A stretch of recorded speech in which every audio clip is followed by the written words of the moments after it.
هنتكلم النهاردة عن أفضل مسلسلات أجنبية اتعملت السنة دي سنة 2024. بس أهم حاجة ما تنسوش تدعموني وتشتركوا في القناة وتفعلوا زر جرس التنبيهات وتدوسوا لايك على الفيديو عشان ما يفوتكمش كل جديد. وما تنسوش دعواتكم لإخواتنا في كل الدول العربية، ربنا يحفظهم ويعدي أيامهم على خير. يلا بينا ما نضيعش وقت ونخش في الموضوع على طول.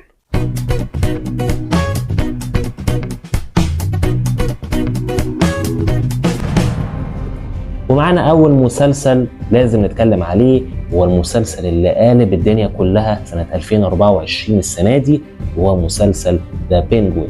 وبالمناسبة كنت أنا عامل ملخص لطيف كده لفيلم ذا باتمان 2022 بتكلم فيه عن أهم النقط اللي لازم تكون فاهمها قبل ما تشوف مسلسل ذا بينجوين.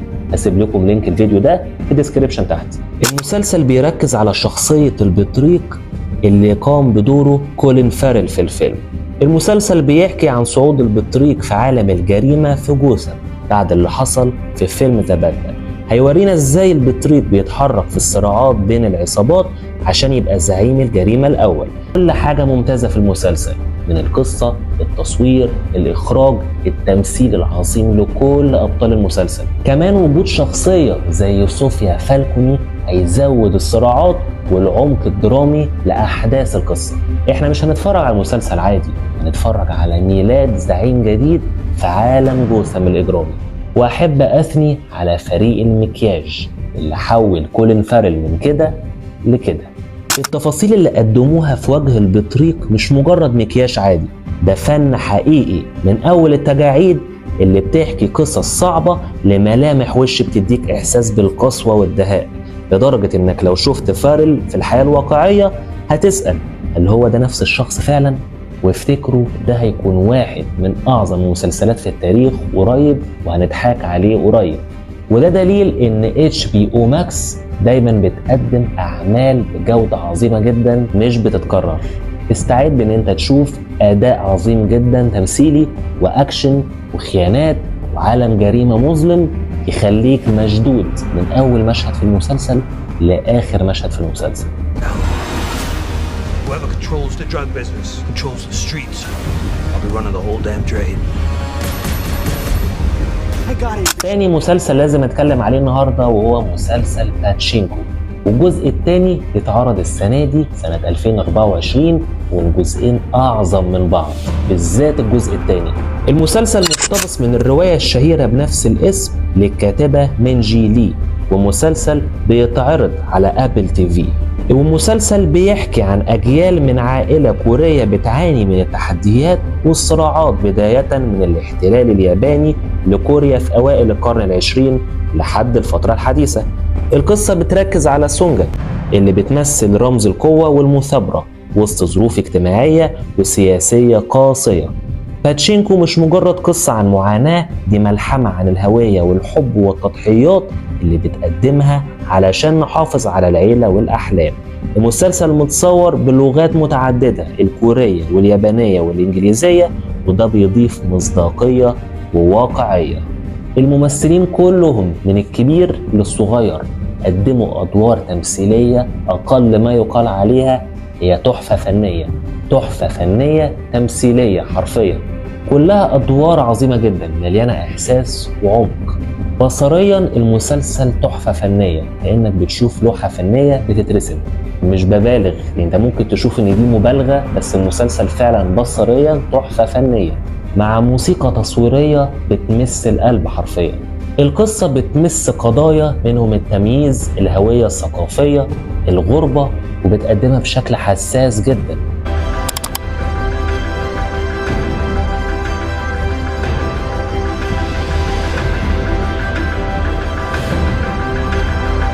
باتشينكو مش مجرد مسلسل عادي، ده تحفة فنية وتجربة هتخليك تعيش مع الممثلين وتحس بالمعاناة اللي بيعيشوا فيها وتتعلم منهم. وكان إنتاجه واحد من أضخم الإنتاجات اللي في تاريخ أبل تي في، وده هيبان في المشاهد التصويرية اللي هتشوفوها في المسلسل. فريق العمل قضوا شهور كتير جدا عشان يدرسوا التاريخ الياباني والكوري عشان يقدموا لنا التحفة الفنية دي. ثالث مسلسل لازم نتكلم عليه هو مسلسل فول اوت، المستوحى من لعبة فول اوت في التسعينات واللي هي تعتبر واحد من أعظم ألعاب الفيديو جيمز اللي اتعملت في التسعينات لحد وقتنا هذا. المسلسل بيستعرض عالم ما بعد كارثة نووية مدمرة حصلت في منتصف القرن ال21، واللي خلت البشرية تعيش في عالم قاحل مليان إشعاع ومخاطر لا نهائية. الناس اللي نجت لجأت للفالوتس، وهي ملاجئ تحت الأرض صممتها شركة فالوتيك لحماية الناجين. لكن القصة مش بسيطة زي ما شكلها يبان، لأن كل فالوت كان معمول عشان يختبر حاجة معينة أو يخبي أسرار مرعبة. المسلسل بيركز على حياة الناجين اللي بيقرروا يخرجوا من الفالوتس وبيحاولوا يعيشوا في الخراب العظيم أو ما يسمى ذا ويستلاند، اللي مليان مخلوقات مشوهة وإصابات خطيرة وأسرار ماضي البشرية. والقصة بتدمج بين النجاة والغموض والصراعات على الموارد والقوة في عالم فوضوي. المسلسل فيه استكشاف للعلاقات البشرية والبشر لما بيتحطوا في ضغط، هتشوف هيتصرفوا ازاي، مع لمسة فلسفية للجشع والطمع والتكنولوجيا والدمار اللي احنا سببناه لنفسنا بسبب تطوير التكنولوجيا للدرجة اللي احنا وصلنا لها.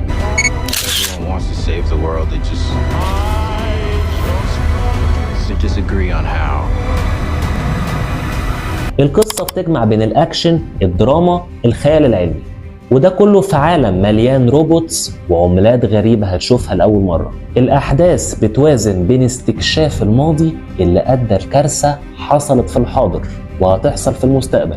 كل حلقة مليانة أسرار وصدمات بتخليك مشدود طول الوقت. المسلسل هو التعريف الحقيقي للإبداع البصري والقصصي، وفريق العمل بيعيدوا بناء عالم فول اوت بطريقة هتخليك تحس إنك فعلا عايش في أرض قاحلة مليانة خيانات ومخاطرة وفرص للنجاة.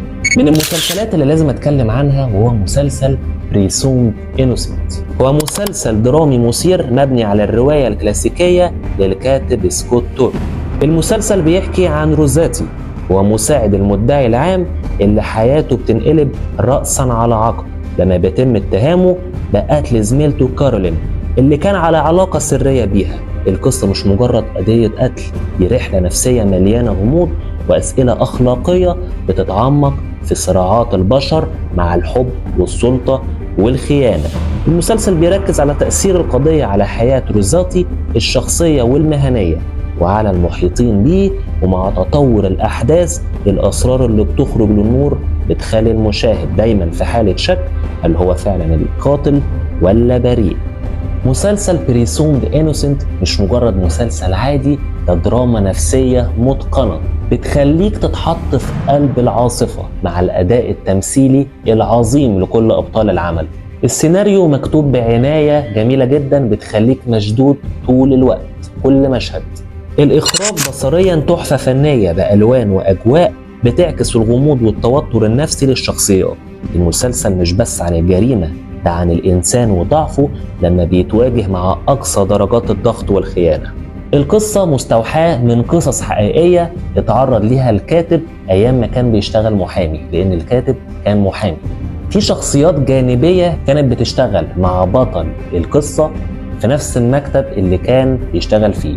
الشخصيات دي كانت ممكن زي ما تقول عليها كده بيقدموا دورهم بتضحية وبطريقة جميلة جدا، وتحس ان هم بيعملوا دورهم بتفاني في العمل، بس بطريقة خسيسة بحيث ان هم يوقعوا بطل القصة اللي هو روزاتي. بيحاولوا يتلاعبوا بالأدلة، الضغط على الشهود، استغلال الإعلام لتدمير روزاتي، فتحس ان هم فعلا بيقدموا دورهم الطبيعي بس بطريقة خسيسة لدرجة ان انت هتحس بقرف لما بتشوفهم في المسلسل، وده يعتبر نجاح في حد ذاته. وده بيسلط الضوء للتناقض بين الأخلاق والقانون، وبيخلي المشاهد يسأل سؤال منطقي جدا، وهو هل الغاية تبرر الوسيلة زي ما بيقولوا فعلا؟ Does your wife think you're guilty? You know me. Did you strike Carolyn? Your DNA was found at the scene. They could put you away for من المسلسلات اللي لازم نتكلم عنها هو مسلسل دارك ماتر، وهو مسلسل خيال علمي على غرار مسلسلات زي مسلسل دارك. لو بتحب النوعية دي من المسلسلات المسلسل ده هيعجبك جدا، وهو من إنتاج أبل تي في برضه. وهو مقتبس من رواية للكاتب بليك كراوتش. البطل جايسون ديسن عالم فيزياء عبقري بيعيش حياة بسيطة كأستاذ جامعي مع أسرته. فجأة بيتعرض للاختطاف على يد شخص غامض، وبيلاقي نفسه في نسخة بديلة من حياته فيها كل حاجة مختلفة. بدل ما يكون أستاذ بسيط، هو الآن عالم مشهور اخترع جهاز ثوري بيسمح بالتنقل بين الأكوان الموازية. جيسون بيحاول يفهم ايه اللي حصل ويرجع لحياته الأصلية، لكنه بيتورط في أكوان موازية، وكل واحد فيهم بيفتح أسئلة جديدة عن الهوية والحب والاختيارات اللي شكلت حياته. ده مش مجرد مسلسل عادي، دي رحلة فلسفية عبقرية بتاخدك لعوالم ما كنتش تتخيل وجودها.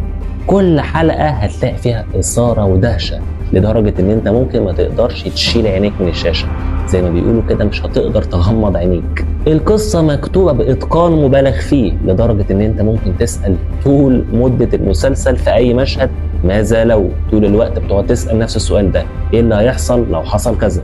الأداء التمثيلي ممتاز، خصوصا في تقديم الصراعات الداخلية اللي بيعيشها البطل نفسه، زي تفسير العوالم المتعددة في ميكانيكا الكم. والناس اللي بتفهم فيزياء هيفهموا الحتة دي كويس. ونهاية المسلسل غير متوقعة تماما، دايما بيحب يلعب في دماغ المشاهد، والنهاية أقل ما يقال عنها صادمة، لدرجة إن هي هتخليك تعيد التفكير في كل القرارات اللي هتاخدها في حياتك. I don't know what to do. I need to use the box to get home. The world you're looking for is a grain of sand on an infinite. بس كده دي تكون نهاية حلقتنا، أتمنى إن هي تكون عجبتكم. لو عجبك الفيديو ما تنساش تدعمني وتشترك في القناة وتفعل زر جرس التنبيهات وتدوس لايك على الفيديو عشان ما يفوتكمش كل جديد. وما تنسوش تكتبوا لي في التعليقات تحت ايه المسلسلات الجميلة المظلومة سنة 2024 اللي انا ما ذكرتهاش في القائمة. وكمان كنت هسيب لكم تحت في الكومنتات زي ما انا قلت لكم قبل كده ملخص فيلم ذا باتمان 2022 عشان تشوفوا مسلسل بينجوين اللي انا اتكلمت عنه في اول الحلقة. وكمان هسيب لكم لينك سلسلة أفضل مسلسلات مصرية اتعملت سنة 2024 الجزء الأول، وانتظروا منه الجزء الثاني. كان معاكم محمد العايدي، السلام عليكم.